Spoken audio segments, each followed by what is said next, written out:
barnaamijka dhallinyarada maanta. halkani waa Washington, laantaafka Soomaaliga ah ee VOA oo aad ka dhageysanaysaan muujadaha gaagaaban efemyada geeska Afrika iyo caalamka oo dhan oo aad naga dhageysanaysaan bogga voasomali.com.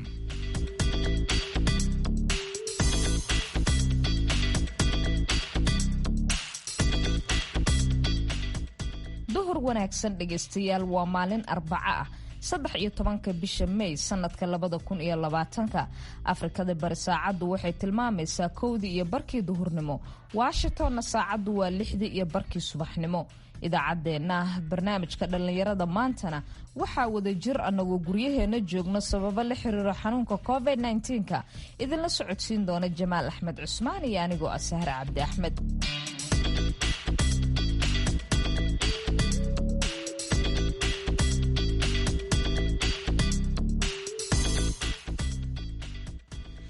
qodobada aad ku dhageysan doontaan idaacadda duhurnimo ee barnaamijka dhalinyarada maanta waxaa ka mid ah dhalinyaro badan oo ku dhaqan magaalada Muqdisho oo shaqooyinkoodii ku waayay saameynta coronavirus uu ku yeeshay shaqooyinka hoteelada iyo goobaha dalxiiska ee caasimadda Muqdisho. waxaad sidoo kale maqli doontaan warbixin ku saabsan saameynta uu COVID-19 ku yeeshay warbaahinta Soomaalida. xanuunkan COVID-19 saameyn badan buu ku yeeshay warbaahinta gobolka Awdal, hadday xaflada tahay, hadday munaasabado kala dhaca tahay, hadday ifba siyaasiyiin hadlo ama arrin siyaasadeed ama wax kale ka hadlay tahay. laakiin iminka guud ahaanba waxaas way xidhmeen wararka iyo waxaan tabinaa ama warbixinooyinka ama xayeysiinka waxaan tabinoo dhan oo COVID-19. waxaad sidoo kale dhageysan doontaan qasiidooyinkii Ramadaanka aan kugu talagalnay.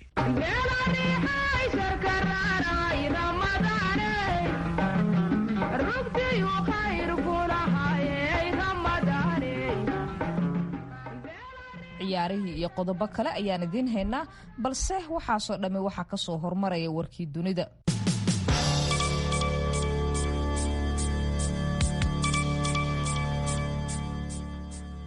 duqa magaalada Los Angeles ee gobolka California ayaa qorsheynaya in amarka guri joogista dadka si looga hortago coronavirus ay socon doonto ilaa iyo muddo 3 bilood ah. Eric Garcetti ayaa waxa uu sheegay inuu ayidsan yahay soo jeedinta agaasimihiisa caafimaadka ee ku aadan in amarka guri joogista ilaa iyo July la gaarsiiyo si markaa looga hortago in cudurka coronavirus uu dadyoga kale ee ku dhaqan magaalada uu ku faafo.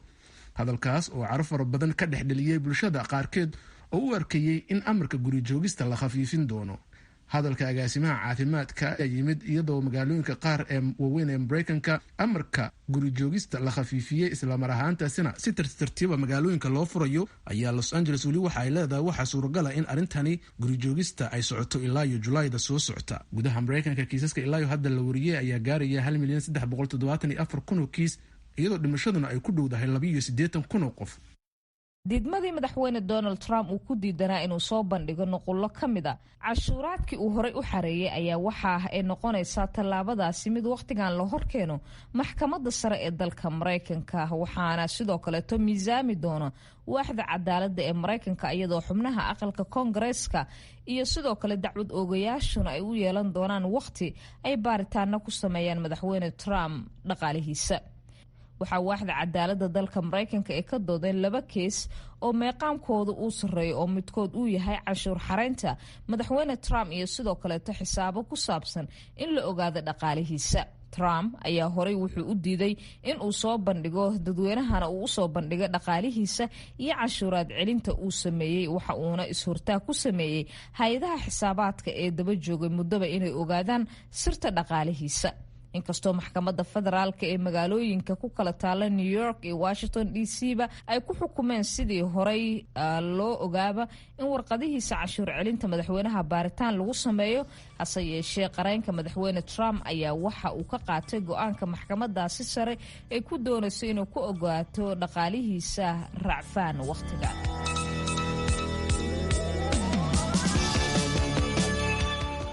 warkaasi ka dhageysanayseen waa VOA. aynu gudagalno qodobada kale aan idinku wahayno barnaamijka dhalinyarada maanta.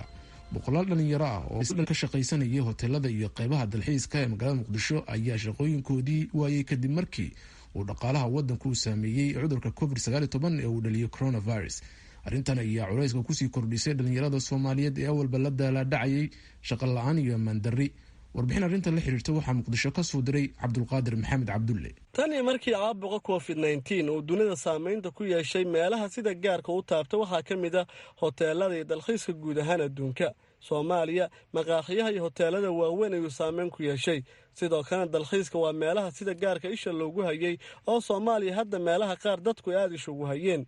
yaasir maxamed baafo waa qabiir si gaara u bartay cilmiga culumta dalxiiska, waa la taliya ka tirsan wasaaradda warfaafinta dhaqanka ee dalxiiska soomaaliya. waxaan weydiiyey caabuqa covid-19 ee saameynta uu ku yeeshay maqaaxiyaha iyo hoteelada waaweyn ee magaalooyinka, gaar ahaana goobaha loo dalxiisi jiray. cabdiqaadir, waa mahadsan tahay. ramadaan kariim dhammaan ummadda soomaaliyeed. waa sax, corona virus wuxuu saameyn weyn ku yeeshay adduunka, gaar ahaan waxyaabaha loo yaqaano service industry-ga ama adeegyada la bixiyo sida hoteelada, diyaaradaha, tagaasida, wax walbo adeeg ahaa. saameyntaas ayaa waxau si gaara haddana u taabtay soomaaliya oo runtii sanooyinkan dambe aan xooga saarnay dib usoo kabsashada dalxiiska iyo adeegyada guud ahaan hoteeladii casriga ahaa, kuwa dhismo ku socdo, kuwa la dhisay, kuwa hadda shaqa abuur fiican sameeyey.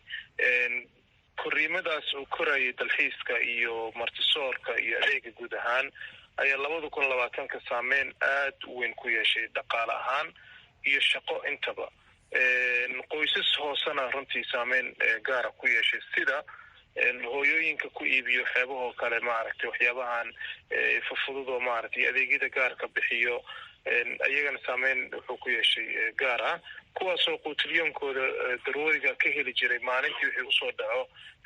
sidaan ognahay biyaha macaan oo maaragtay xeebta marka dadka soo dabaashaan isticmaalaan jaakadaha maaragtay safety vestiga dhahaan oo badbaadada ah, waxaasay kareyn jireen. taasaa runtii dhaqaalaha kasoo gala ama waxyaabaha yaroo kasoo galo ayay waxay si gaara ugu biiri jireen reerkooda iyo qoyskooda iyo nololmaalmeedkooda ku maareyn jireen. dhankan kale industrigan ama wax soo saarkan dalxiiska iyo markii laisku yidhaahdo hoteelada iyo maqaayadaha casriga ah, isku celis waxaa ka shaqeeya dad gaaraya ilaa 9,000-10,000 dad gaaraya ka shaqeeyo.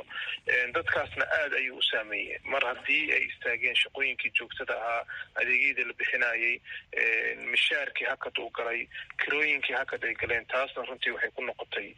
saameyn dhaqaalo oo runtii aad u baaxad weyn leh. haddana aan gacanta ku hayno cilmi baaris oon kaga samaynayno dhankaas iyo saameynta ku yeesha dhaqaale ahaan iyo shaqala ahaanba inta uu ku sameeyey. yaasir baafa ayaan weydiiyey shaqa la-aanta dhalinyarada la soo gudboonaatay ee la xiriirta caabuqa covid-19 ma la hayaa tiro sugan iyo meelaha ugu badan? meelaha ugu badan waa hoteelada iyo travel agenciyada duulimaadyada la xiriira. haddaan si gaara usoo qaato hoteelada, cabdiqaadir waxaad ogtahay, haddaan tusaale soo qaada magaalada muqdisho waxaa ku yaala hoteelo waaweyn, hoteelo dhexe, hoteelo yaryar, sidoo kale maqaayado casri ah, maqaayado dhexe, maqaayado hoose. intuba waxaa ka shaqeeyo dhalinyaro soomaaliyeed ka shaqeyso oo mishaar ka qaata ama waxyaabaha yidhaahdaan dayliga ama joogtada ah, maalintii markay hoyanayaan ay hore usii qaataan wax kusii iibsadaan. saameyntaas ay ku yeelatay dhalinyaradaas ayaa waxay si gaar hadan u saameysay qoysaskoodii iyo guryahoodii iyo noloshoodii. marka waxaan kusoo saari doonaa cilmi baarista aan wadno, aan si saxa ugu soo saari doonaa. ma raba inaan hordhaco, laakiin waxaa xaqiiq ah oo qof walba oo soomaaliyeed uu dareemi karaa saameynta uu ku yeeshay dhalinyaradaas shaqaysataa, gabdhihii wiilal leh, sidoo kale hooyooyin ayagana biilo caruurtooda biilo saameynta uu ku yeeshay dalxiiska. dhibaato aada u baaxad weyn lah oo cudurka markii geerida laga soo tago dhanka kale loo fiiriyo dhaqaale ahaan la dhihi karaa isagana wuxuu aada runtii u saameeyey noloshii, kuna abuuray cabsi iyo maaragtay iyo khalqal ku abuuray jiritaanka ama nolosha qofka soomaaliyeed ee ku jira muxuu ahaa wax soo saarka adeega guud ahaan. xeebaha waxay ahaayeen meelaha ugu badan ee dhallinyarada u dalxiis tagaan. maalmaha jimcaha iyo khamiisana waxaa jira mashquul badanoo laga dareemo. hadda ma ahan maalmahaas maalmihii la yaqaan. yaasir oo aada xogaal uga ayaan weydiiyey markay timaado xeebaha iyo saameynta caabuqa covid-19. markay ugu yar tahay xaybahu waxa aan haddii bil ramadaana lagu jiraa ma jirin dabcan waxyaabo badan oo cunto ama lagu iibiyo laakiin haddana waxaa jiray sidaan horey u sheegayba adeegyo kale oo qofka markuu xeebta tago uu rabo inuu dabaasho ama maaragtay waxyaabo yar uu kiraystaa jirto bajaajtii uu raacay wadadii uu maaragtay xeebta ku tegayay adeegaasoo dhan marka laisku dardaro saameyn kaluu ku yeeshay dadka ka shaqaysta xeebaha ee ganacsi yaryarka ku jira taasna runtii waxay noqon kartaa waxyaabaha oo raba inaan dowlad ahaan oo maaragtay si gaara il gaara loogu fiiriyo dadka yaryar ee adeegaas maaragtay ka ganacsada ee aada u saameeyay dhaqaale ahaan iyagoo dhanka kale laga fikirayo dabcan dowladdan ay kala mid tahay wax walba adduunka nidaam ama loo dejiyey qorshe lagu badbaadin karo dadka taasna runtii qayb ayay ka tahay marka dhanka kale loo fiiriyo oo ah in dadkii la kala fogeeyo dadkii la badbaadiyo dadkii maarata socodka la yareeyo isu socodka la yareeyo isu booqashada la yareeyo dalxiiskuna wuxuu noqday number 1 ama kaalinta koowaad uu ka galay dhanka dadka isu guushaya adduunka ama gudaha ahaadaan sidaan ognaa diyaaradaha xitaa gudaha Soomaaliya waa la joojiyey waxaasoo dhan markii laisku soo duubo labadii shay waxaa kulantaa dadkii in la badbaadiyo haddana dhaqaalihi inuu saameyn ku yeesho caabuqa covid-19 ayaa guud ahaan saameyn ku yeeshay dhaqaalaha dowladaha dalalka waaweyn leh dadkooda way caawiyaan balse dalalka burbursada dhaqaalahoodu liita dadku ma awoodaan taas ayaana hadda horseed ka dhigtay in dhallinyaro badan ay shaqalaan ku noqdaan meel ay ka mid tahay magaalada muqdisho cabdulqaadir okey barnaamijka dhallinyarada v o a muqdisho aad buu mahadsan yahay cabdulqaadir dhegeystayaal markan nala dhegeysta qasiidadan aan idinkugu talagalnay ramadaanka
محمد ربي تصفر أننا قرعنا رمضان الرسول كلي محمد ربي تصفر أننا قرعنا رمضان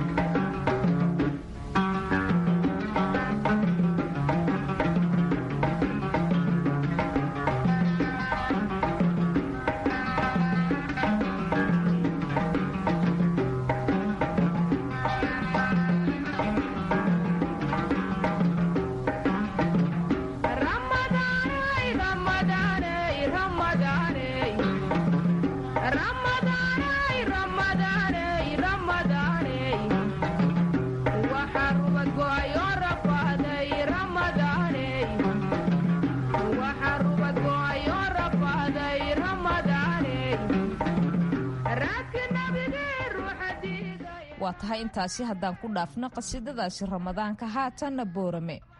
cudurka covid-19 ayaa dhan walbaba wuxuu u saameeyey nolosha aadanaha guud ahaanba caalamka waxa uu dhinaca kaleeto u rogay qaabkii ay shaqada qalabka warbaahinta u socotay haddaba wariyaha v o eda ee magaalada boorame ayaa la kulmay qaar ka mid a wariyaasha ka howlgala gobolka owdal wuxuuna weydiiyey sida tabinta wararkoodii uu saameynta ugu yeeshay xanuunka covid-19 qaar ka mid a dhallinyarada warbaahinta ka shaqaysa ee gobolka awdal ayaan wax ka weydiiyey shaqadooda iyo saamaynta uu ku yeeshay xanuunka covid-19. magacaygu axmed deriya ciiltire waxaan ahay wakiil wareedka warbaahinta soomaaliyeed ee s b c run ahaantii xaaladda maanta lagu jira waa xaalad caalamka oo dhan ku baahday duruuftaan maanta ku shaqaynana ka warbaahin ahaana waa midaanu kala simannahay warbaahinta caalamka iyo ta guud ahaan deegaanada soomaalida ka howlgasha iyadoo hadda ay warbaahintu u jehaysatay tabinta wararka iyo wacyigelinta la xidhiidha ka hortaga caabuqa coronavirus sidii bulshada looga wacyigelin lahaa sidii loo gaarsiin lahaa xog sugan bulshada sidii awaamiirta ka soo baxaya khabirada caafimaadka wasaaradda iyo bulshada kaleba loo gaarsiin lahaa iyo culimada iyo baaqyada ay dirayaan inkastoo hadda iskaba yaraatayba tabintii wararkii kale ee ka hadalka siyaasadii arrimihii kale biniaadantinimada ee ahaa waxbarashada iyo caafimaadka iyo guud ahaan asaasiga ay meesha ka baxeen hadda duruuftaasi baynu ku shaqaynaa waana mid gebi ahaanba u baahan in laga hortago laisbarbartaago dadaalka la wado ka hortaga caabuqa coronavirus. xuseen caatay wuxuu isna ka mid yahay dhallinyarada warbaahinta ka shaqaysa ee gobolka awdal muxuu isbedelka ku keenay xaaladan xanuunka ee coronavirus shaqadaadii aad ka shaqaynaysay ee dhinaca warbaahinta? haashim marka hore aad iyo aad baan kuu salaamayaa saad hore u sheegtay magacaygu waa xuseen caatee waxaan ahay wakiil wareedka tv-ga universal ee gobolka awdal saameyn wuxuu ku yeeshay guud ahaanba shaqadii aanu qaban jirnay sababtoo ma aha warbaahinta gobolka awdal ka howlgasha ama gobolada somalilanba warbaahin mishaar ku shaqaysa waxaanu ka heli jirnay nolol maalmeedkayga iyo shaqooyinkayga xafladaha maxeedaanay munaasabadaha dhaca shirarka jaraa'id waxaas waxaanu kala soo bixi jirnay maxeedaanay wararkayga markii xanuunkan covid-19 coronavirus uu soo baxay haddaba guud ahaanba waxaa xidhmay wax alaali wixii xaflad ahayd wax alaali wixii meel laysugu iman jiray shirarkii jaraa'id ee publicii wax alla wixii oo dhan baa xidhmay guud ahaan warbaahinta somalilan gobolada iyo warbaahinta maxeedaanay gobolka awdalba waxaan qabaa xanuunka covid-19 aad buu u saameeyey. waxaad ka warantaa isbedelka uu keenay xanuunka covid-19 iyo shaqadii warbaahinta ee aad ka shaqaynayseen sida aad warka u raadsataan waqti xaadirkan waa sidee? haashim sheekh cumar good adiga idaacadda v o baa idiin mahadnaqayaa magacaygu maxamed xasan sharbere wakiil wareedka telefishinka sahan ee gobolka awdal. haashimow saad la socotaba xanuunkan safmareenka covid-19 ama coronavirus saameyn weyn buu horta ku yeeshay warbaahinta gaar ahaan warbaahinteena kusugan magaalada boorama. mararka qaar waxaad arkaysaa in dadkii aad wararkaaad ka duubaysayba ay shiki ay kaa qabayaan oo inay ka shikiyaanba inaad xanuunkii mararka qaarkoodba maadaamaad meelo kala duwan aad war ka soo raadinaysa inaad kaa shikiyaanba halkaasina caqabad ay ka noqoto inay ku aaminaynba inay waraysi iyo warbixinooyinba ay ku siiyaan. sidaad la socoto xanuunkani wuxuu saameyn sidoo kale ku yeeshay xaggii wartabinta oo inta badan wararkan tabinaabeen runta waxay noqdeen covid 19 dee warkiina wuuba dhaafiba laayahay xanuunka awala waxaa jiray warbixinooyin kala duwan oo markaasi bulshada anfac u ahaa oo information iyo xaalado kala duwan ka waramayo faa'iido u ahaa markaa waxaad dareemaysaa inuu xanuunkani dhinac kasta saameyn warbaahinta ku yeeshay ha noqoto xaggii dhaqaalaha xaggii wararka iyo sidoo kaleba xaggii ay bulshadaba ay mararka qaarkood warbixinooyin kaga soo diyaar qabado kala duwan ay kala kulmaan cidbada ogolaan inay warbixina waxaa kasoo diyaariyaan markaa waxaan odhan lahaa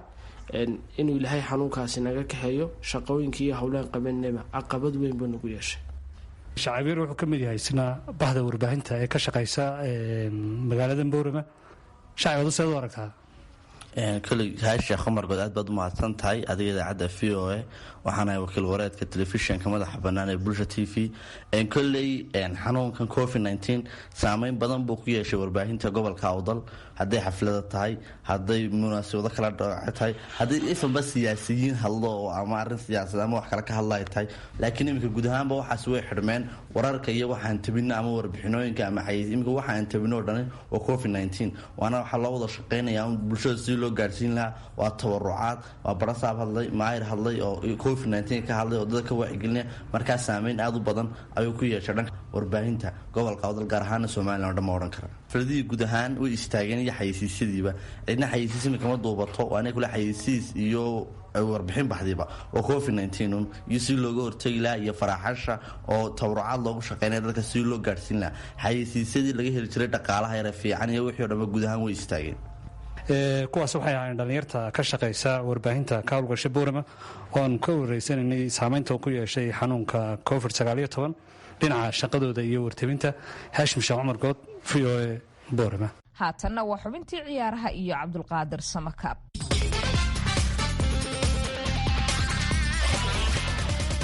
aan ku bilowna kooxaha ka dhisan dalka ingiriiska ee ka qaybgalaya horyaalka premier league ee kubadda cagta ayaa ciyaartooydooda ku wargeliyey qoraal ay ugu faahfaahinayaan hanaanka uu noqonayo tababarka la filayo in maalinta isniinta ay dib u bilaabaan kooxaha ka dhisan dalkaasi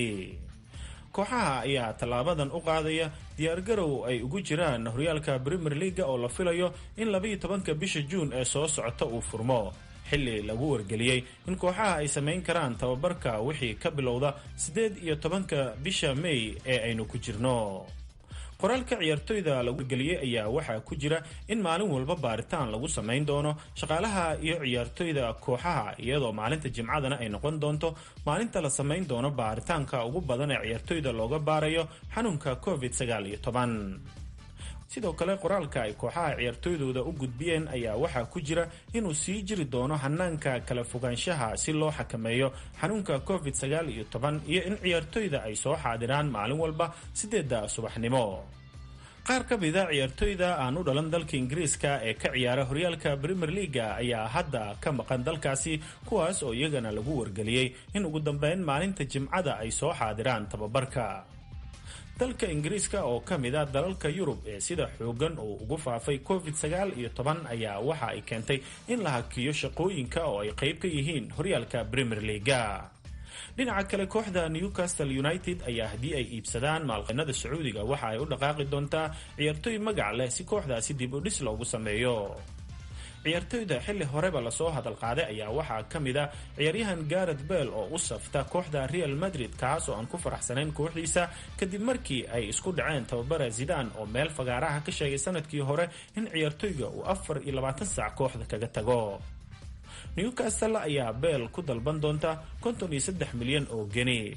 sidoo kale kooxda Newcastle ayaa waxa ay ku dadaali doontaa inay soo xirigeliso tababarihii hore ee kooxda Tottenham Mauricio Pochettino kaas oo ay ka dhigi doonaan tababaraha ugu mushaarka badan caalamka waa haddii maalqabeennada Sacuudiga ay iibsadaan kooxda Newcastle United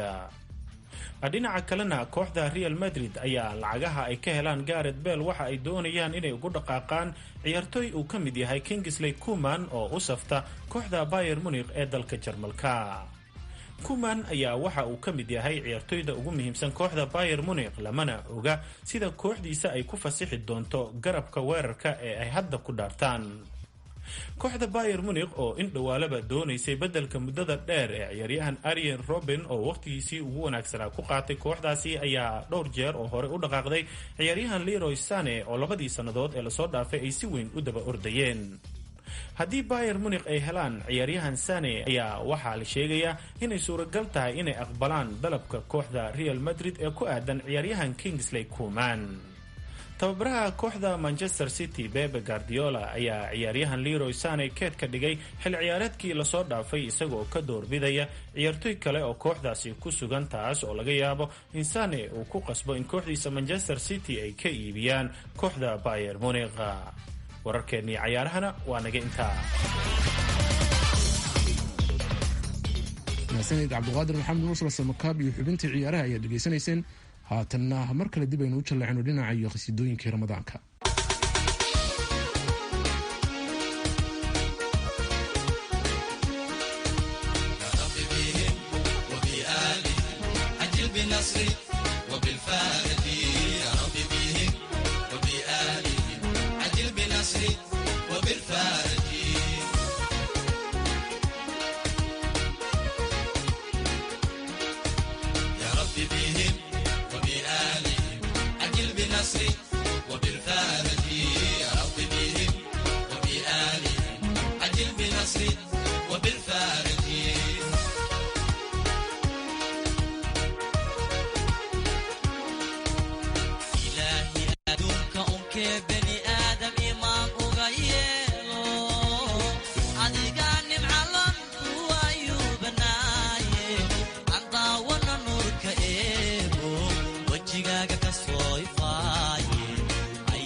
qasiidadaasi ayaa ugu dambeyntii noqonaysa barnaamijkeeni duhurnimo ee dhallinyarada maanta.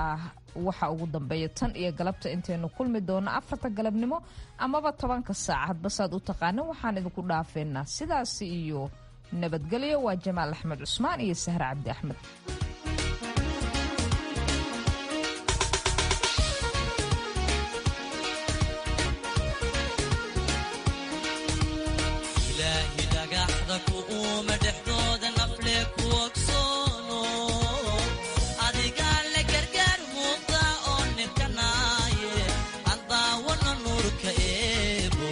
wajigaaga ka soo ifaaye ayaanta qiyaame udgoone rasuulka agtiisa nageey.